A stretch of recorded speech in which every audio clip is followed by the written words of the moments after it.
Welcome back to the Inside Nebraska show. Time to get Taylor's takes from former All-American quarterback Steve Taylor. Wow, what an atmosphere. Wow. First thing I can say is, Matt Davison who? Yeah, he's replaced. Oh, I know. I tell you, what an awesome finish. But I tell you, this game was all about turnovers and momentum. There were some huge momentum shifts in this football game that kept the Huskers in the game to come back and win. We're going to save the best for last. So let's start with offense in this game.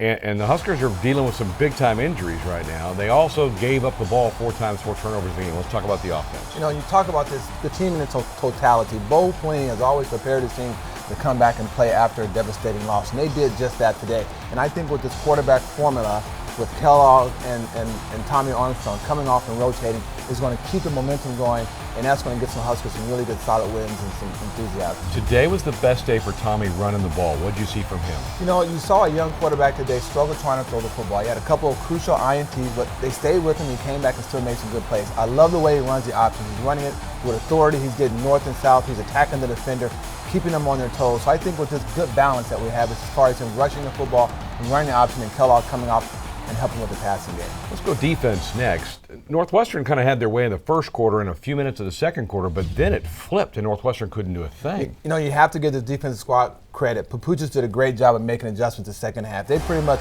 kept Coulter in check the second half. They played him well against the read option. They're trying to get him involved in the game. They were beat up as well, but our game plan was really good. We kept him in control, in containment, and we kept the game close. Avery Moss with a pick 6. He had a sack in the game. How well is he playing? You know, he's playing really well. They're playing with a lot more confidence, and they're coming up with some big plays to spark that defense. Exactly when the timing of it is good, because we seem to give a little, they move the football, then we have a turnover somewhere, and they come out and they create that. So the defensive line really kind of stuck it up today. Sure did. They look good. Let's go to the end of the game. Before we get to the Hail Mary, Ron Kellogg gets the call. I think they feel more comfortable with him running the 2-minute offense, and then Amir makes a big play to keep the drive alive. And there are a lot of things that happened before the final play. You know, people may talk about Coach Beck and what he's done this year, but that was a crucial move. Going with the player, the quarterback, that's going to give him the best opportunity to win the football game. And Kellogg does a good job as far as reading coverage.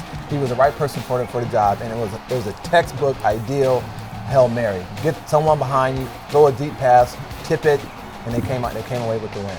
Ron Kellogg, 6 of 8 on that final drive. The biggest was the 6th one, the pass down to Jordan Westerkamp. And you're right, they executed it just the way you draw it up and the way you coach it. If you're going to show a highlight of how to perform a Hail Mary, that's the way to do it. And this team, no, they never gave up.